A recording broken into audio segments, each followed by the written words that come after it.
Nul n'a le droit d'ignorer ce que Dieu a fait pour le sauver et ce que l'homme doit faire pour s'approprier ce salut qui lui est offert gratuitement en Jésus-Christ. Le salut, c'est le problème capital pour tout être humain.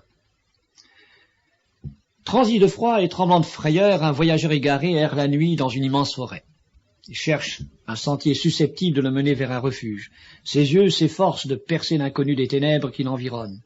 Accablé de fatigue, il avance péniblement tâtonnant. Après un temps d'angoisse qui paraît être des années, une petite lumière vacillante apparaît tout à coup dans le lointain. Alors la poitrine du voyageur se gonfle d'espoir. « Sauvé !» s'écrie-t-il. Pourtant, il est toujours dans le labyrinthe de la forêt. Mais la paix a remplacé la crainte et l'angoisse. La joie a chassé la sombre tristesse. Devenu allègre et heureux, il a l'impression d'être déjà hors de la forêt. Il se sait délivré de son état de perdition. La distance qui le sépare de la petite lumière lui semble être de quelques mètres seulement. À travers les chemins étroits, rocailleux et boueux, il ne tarde pas à entrer dans la pleine réalisation de son salut. Peu après avoir frappé à la porte de la chaumière, quelqu'un apparaît sur le seuil, l'invitant à venir se reposer et à se restaurer. Le salut en espérance devient à cet instant une réalité parfaite. Ainsi en est-il du salut de l'âme pour l'homme égaré dans la sombre nuit du péché et qui rencontre Jésus, la lumière du monde. Conscient de son état de perdition en ce monde souillé, l'homme pécheur entend ou lit l'évangile de la grâce divine et c'est alors la découverte du Sauveur. De la foi en ce Sauveur, il résulte une joie intense appelée la joie du salut. Cette joie inonde le cœur de tout pécheur qui croit au Christ crucifié pour l'expiation des péchés. C'est alors la lumière après les ténèbres, la paix après la crainte, l'espérance après l'angoisse. Engagé à partir de ce moment dans le chemin étroit et rocailleux qui conduit à la vie, le pécheur pardonné avance avec pleine confiance, attiré par Jésus, vers le glorieux épanouissement de ce merveilleux salut qui se réalisera parfaitement lors de l'entrée dans le ciel même. Pour bien comprendre le salut tel que l'Évangile le présente et le définit, il importe de saisir ces deux aspects. Tout d'abord le salut présent, par la rencontre spirituelle avec Jésus-Christ au moyen de la foi, et secondement le salut futur, lors de la rencontre visible avec Jésus-Christ dans le ciel. On sauve celui qui va périr, et le salut est en toute logique précédé de la perdition. Vous avez peut-être déjà entendu parler de la brebis perdue. Le berger qui possède cette brebis l'aime autant que les 99 autres qui constituent son troupeau. Or, voici qu'un certain jour, cette brebis s'éloigne du troupeau et s'égare. Alors, le soir, en rentrant au bercail, le berger s'aperçoit qu'elle manque et il s'empresse d'aller à sa recherche à travers les montagnes au sein de la nuit. Dès qu'il la retrouve, il la met sur ses épaules et de retour à la maison, il appelle ses amis et ses voisins et leur dit « Réjouissez-vous avec moi, car j'ai retrouvé ma brebis qui était perdue. » Être perdu, c'est être égaré loin du bercail et loin du berger, c'est-à-dire loin de Dieu. Sans doute connaissez-vous aussi l'histoire du fils prodigue qui, après avoir demandé sa part de bien à son père, comme le voulaient les coutumes orientales, s'en alla dépenser son argent dans les plaisirs du monde, loin de la maison paternelle. Après avoir gaspillé toute sa fortune dans la débauche, il fut contraint, à cause d'une famine survenue dans le pays, de garder des pourceaux. Réalisant alors sa folie et sa misère, il rentra en lui-même et se dit « Combien d'ouvriers chez mon père, on dit pas en abondance, et moi, ici, je meurs de faim. Je me lèverai, j'irai vers mon père, et je lui dirai, mon père, j'ai péché contre le ciel et contre toi. Je ne suis plus digne d'être appelé ton fils. Traite-moi comme l'un de tes ouvriers. Et il se leva, et s'en alla vers son père. Comme il était encore loin, son père le vit et fut ému de compassion. Il courut se jeter à son cou et le baisa. Le fils lui dit, mon père, j'ai péché contre toi et contre le ciel. Je ne suis plus digne d'être appelé ton fils. Mais le père dit à ses serviteurs, apportez vite la plus belle robe et en revêtez, mettez-lui un anneau aux doigts et des souliers aux pieds, amenez le veau gras et tuez-le, mangeons et réjouissons-nous, car mon fils que voici était mort, et il est revenu à la vie, il était perdu, et il est retrouvé. Être perdu, c'est être éloigné de la maison paternelle, éloigné de la présence de Dieu. Une fois, il s'éleva sur la mer de Galilée une grande tempête, alors que Jésus y naviguait dans une frêle embarcation avec ses apôtres. Les flots se mirent à envahir la barque, tandis que Jésus dormait paisiblement, sans s'inquiéter du danger menaçant. Conscients de leur état de perdition, les apôtres réveillèrent le Seigneur en lui criant leur détresse. « Seigneur, sauve-nous, car nous périssons. » À leur appel, Jésus se leva. Il menaça les vents et la mer, et il y eut un grand calme. La notion du salut est inséparable de celle de la perdition. Jésus lui-même n'a-t-il pas déclaré « Je suis venu chercher et sauver ce qui était perdu ». Et la perdition de l'âme est une poignante réalité que confirment ces paroles de Jésus. Que servirait-il à un homme de gagner tout le monde s'il perdait son âme? Et large est la porte, spacieux est le chemin qui mène à la perdition. Il est clair que cette perdition sera éternelle pour ceux qui n'acceptent pas sur la terre le salut que Dieu leur offre. Ceux qui n'obéissent pas à l'évangile de notre Seigneur Jésus auront pour châtiment une ruine ou perdition éternelle, loin de la face du Seigneur et de la gloire de sa force. Tel est l'enseignement de l'apôtre Paul dans 2 Thessaloniciens chapitre 1. Et ceux qui marchent sur la terre en ennemis de la croix de Christ, leur fin sera la perdition. Épître aux Philippiens chapitre 3 verset 18. Cette perdition est la conséquence des fautes de l'homme. Vos iniquités, dit l'Écriture sainte, ont mis une séparation entre vous et votre Dieu. Vos péchés lui ont fait cacher sa face. Mais tous les hommes ne sont pas conscients de leur état de perdition parce que tous n'ont pas conscience de leurs péchés. Il est donc possible d'être perdu sans le réaliser. Nul n'ignore le danger couru par le voyageur en plein désert. Il croit apercevoir dans le lointain une nappe d'eau et il marche jusqu'à épuisement sous le soleil ardent pour atteindre cette eau. Mais grande est la désillusion quand il s'aperçoit que ce n'est qu'un mirage, et c'est alors la mort atroce sur le sable brûlant. Ainsi, bien des êtres humains croient saisir le bonheur dans les vanités du siècle présent, alors que Jésus lui-même avertit tout homme qu'un tel chemin mène à la perdition. Un prince, voyageant en France, visitait l'arsenal de Toulon, où les galériens étaient gardés. Le commandant, pour honorer son rang, lui dit qu'il lui serait agréable de libérer le condamné qu'il choisirait. Le prince, désirant user de son mieux de ce privilège, s'informa successivement auprès d'eux du motif de leur condamnation aux galères. Ils déclarèrent que les seules causes en étaient l'injustice, l'oppression, les erreurs judiciaires. Ils avaient été maltraités et tous étaient innocents.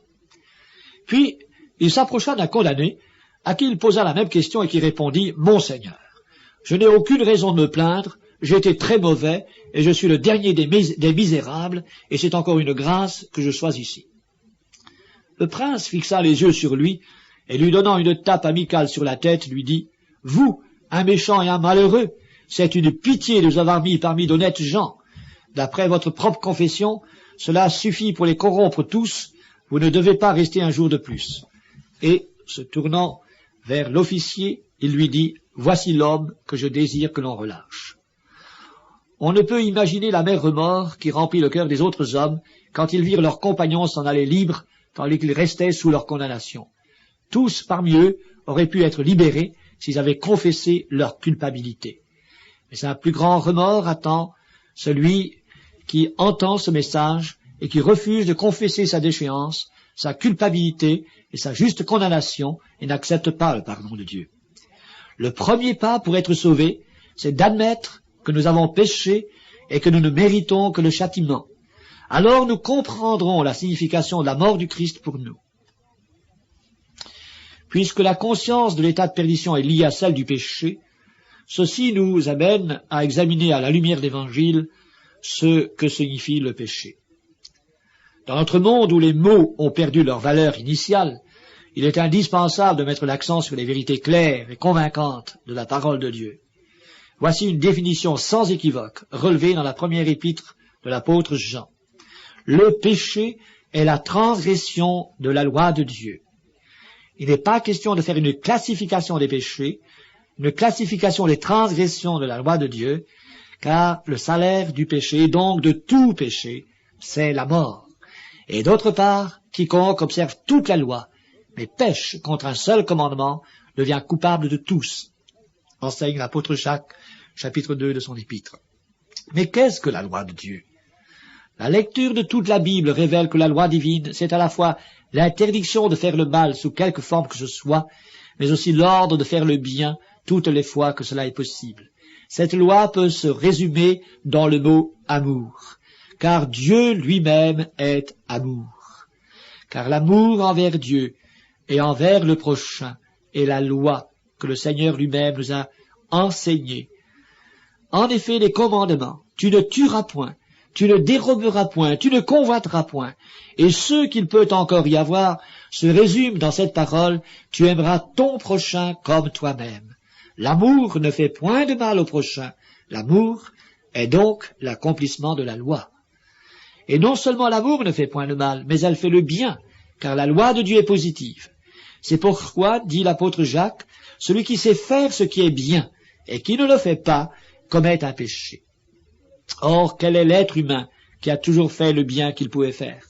La parole de Dieu répond, il n'en est aucun qui fasse le bien, pas même un seul, car tous ont péché et sont privés de la gloire de Dieu. Par conséquent, tous les hommes, ayant transgressé la loi divine, sont à classer parmi les pécheurs. Cependant, tous les hommes ne se reconnaissent pas pécheurs au même degré. Que de personnes aiment avancer cette parole qui témoigne de leur propre justice. Moi, je n'ai ni tué ni volé. Cela ressemble aux pharisiens dépeints par Jésus dans l'une de ses paraboles.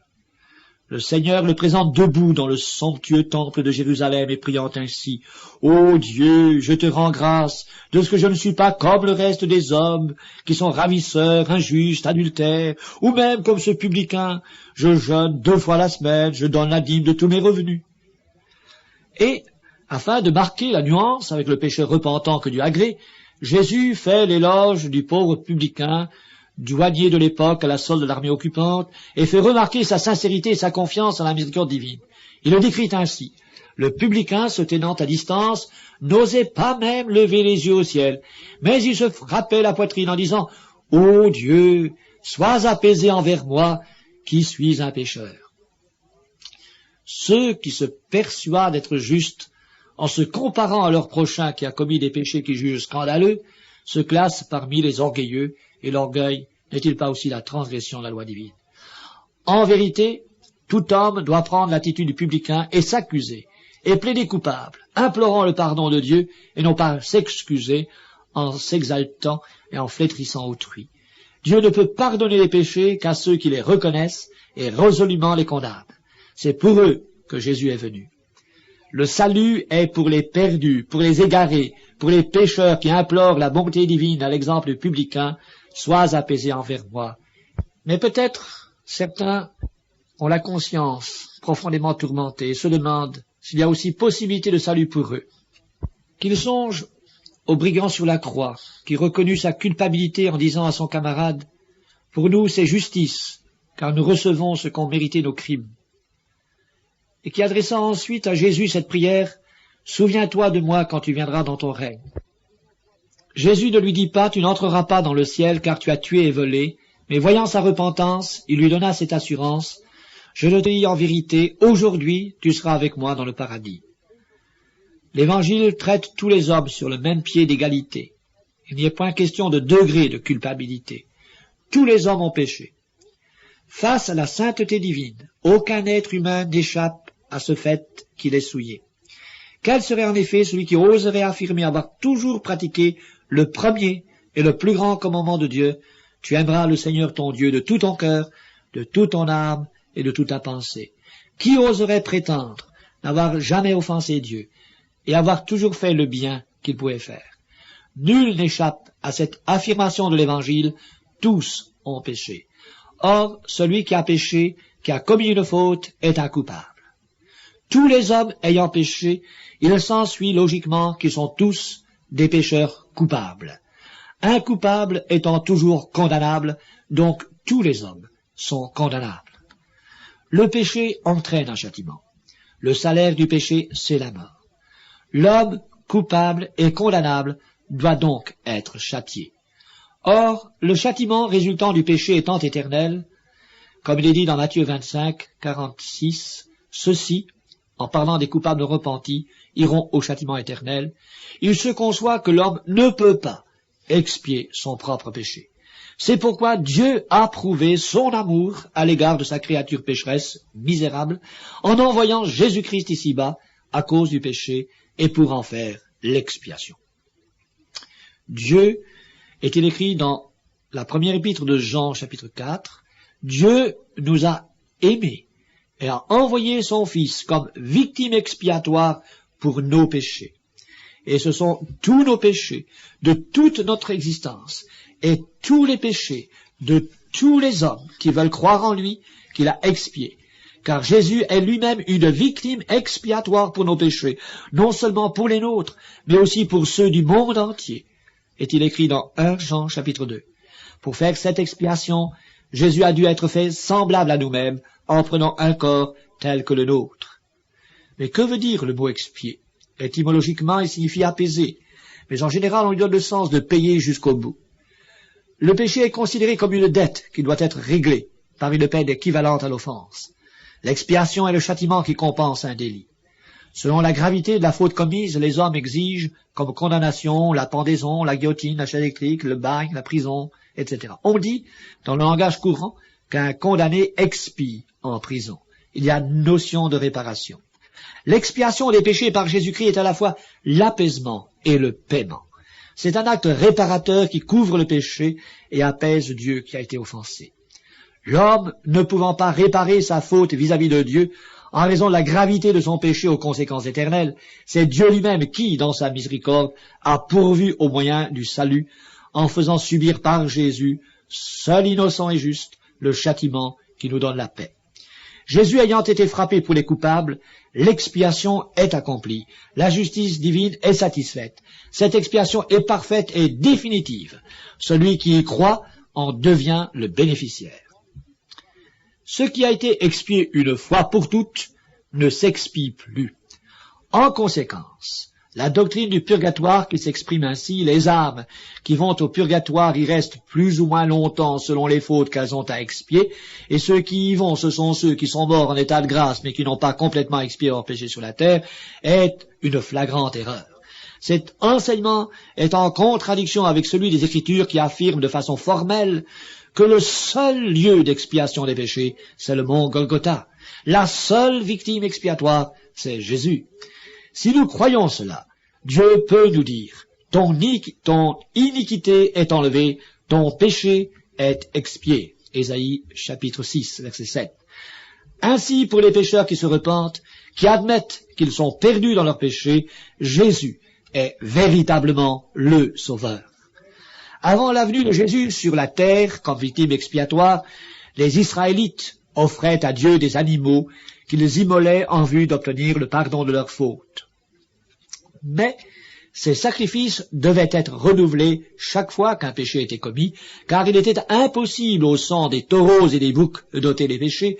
C'est pourquoi Christ, entrant dans le monde, dit « Tu n'as voulu ni sacrifice ni offrande, mais tu m'as formé un corps.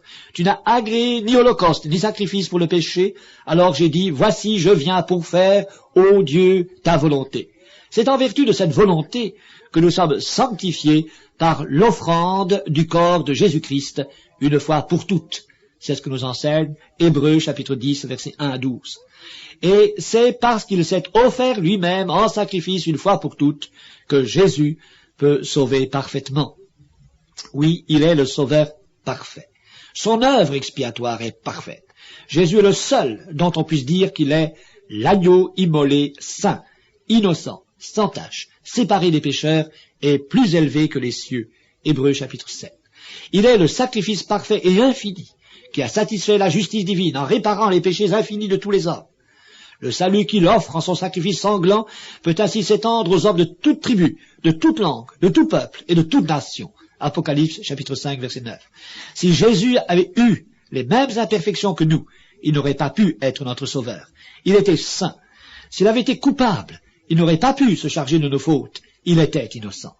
Les hommes pécheurs ne peuvent se racheter l'un l'autre. Psaume 49. Mais Jésus est un sauveur parfait, parce qu'il n'a pas eu à offrir de sacrifice pour ses propres péchés, étant séparé des pécheurs. Il a pu mourir à la place de tous les pécheurs, parce que lui-même ne méritait pas la mort. Et c'est volontairement que lui, juste, donna sa vie pour les injustes. Par cette manifestation de son amour parfait et infini, Jésus garantit à tout pécheur un salut parfait, car il peut sauver parfaitement ceux qui s'approchent de Dieu par lui. Il sauve donc entièrement et pour toujours. Mais il est aussi le sauveur puissant. Non seulement il peut sauver, mais c'est un puissant sauveur, dont la puissance est éternelle. Et c'est par sa puissance qu'il peut nous garder jusqu'à l'heure de l'entrée dans la gloire avec lui. Sa résurrection est la garantie de sa puissance. Il s'est assis pour toujours à la droite de Dieu. Il est le Sauveur promis. C'est lui que Dieu avait destiné à être une victime expiatoire, de manière à être juste, tout en justifiant celui qui a la foi en Jésus. Romains chapitre 3. Cette venue du Fils de Dieu dans le monde fut annoncée par les prophètes, qui prédirent sa naissance de la Vierge Marie, Ésaïe chapitre 7, à Bethléem, Michée chapitre 5, la trahison, psaume 41, au prix de 30 pièces d'argent, Zacharie chapitre 11, ses souffrances, Ésaïe chapitre 50, ses mains et ses pieds percés, psaume 22, sa mort au rang des malfaiteurs et son tombeau avec le riche, Ésaïe 53 verset 9. Et c'est de la postérité de David que Dieu, selon sa promesse, a suscité à Israël un sauveur qui est Jésus. Actes chapitre 13. Jean-Baptiste l'avait bien compris, lorsque voyant Jésus passer, il le désigna à ses disciples en ces termes. Voici l'agneau de Dieu qui ôte le péché du monde. Jésus est l'unique sauveur. Au début de l'Église, l'apôtre Pierre fut arrêté avec l'apôtre Jean au moment où ils annonçaient au peuple la bonne nouvelle du salut par Jésus. Après avoir été mis en prison, ils furent interrogés par les chefs religieux de cette époque. Pierre, rempli du Saint-Esprit, leur fit cette merveilleuse déclaration. Il n'y a de salut en aucun autre qu'en Jésus, car il n'y a sous le ciel aucun autre nom qui ait été donné parmi les hommes par lequel nous devions être sauvés. Actes chapitre 4.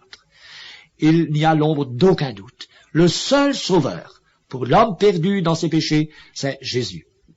Et avec les Samaritains qui crurent en lui, il est possible, après lecture de l'Évangile, de faire cette confession de foi. Nous savons que Jésus est vraiment le sauveur du monde. Le salut est offert en Jésus. Il ne s'obtient pas par nos mérites, mais il a sa source dans la grâce. C'est par grâce que nous sommes sauvés, par le moyen de la foi. Et cela ne vient pas de nous, c'est le don de Dieu. Éphésiens chapitre 2 verset 8. Le salut est un acte de la miséricorde divine, une grâce qui ne se mérite pas, ou alors ce n'est plus une grâce. C'est pourquoi il est impossible d'être sauvé par nos œuvres, nos propres efforts, nos aumônes ou même par nos actes religieux. C'est offenser Dieu que de vouloir se sauver soi-même. C'est considérer comme insuffisante l'œuvre accomplie au calvaire.